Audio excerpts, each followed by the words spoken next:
The internal structure of the XtraGrid allows access to all important elements from code during runtime. In this video, I'll show you how to add a column and assign an editor to it by writing a few lines of code. I start off with a new WinForms project. I drop an XtraGrid control onto the form and make it fill the available client area. Through the pop-up menu in the designer, I convert the standard view into a banded grid view. I change the property OptionsView.NewItemRowPosition to top on the banded grid view so that I can easily test the assigned editor once I get to that point.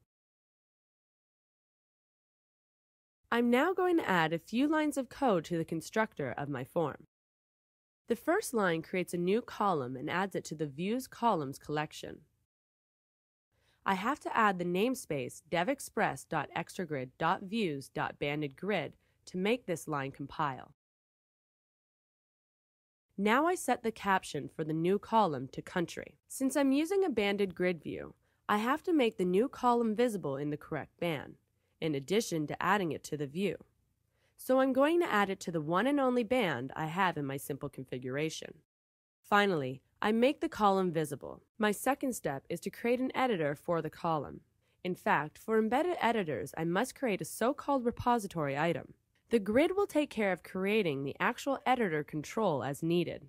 Nevertheless, I'm going to use the words editor and repository item interchangeably. I'm going to create a calc editor for this example. I need to add devexpress.xtraeditors.repository to my namespace list, so I can access the type repository item calc editor.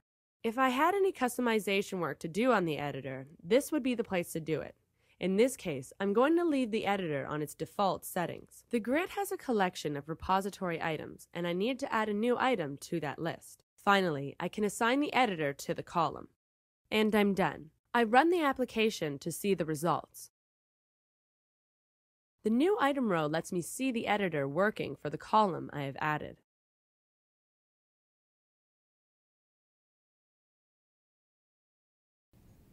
By modifying the XtraGrid and its related controls from code, you can easily create dynamic setups for the grid, configuring your columns and editors exactly as needed for your data source. For more information, please refer to the XtraGrid's documentation. Thanks for watching, and thank you for choosing DevExpress.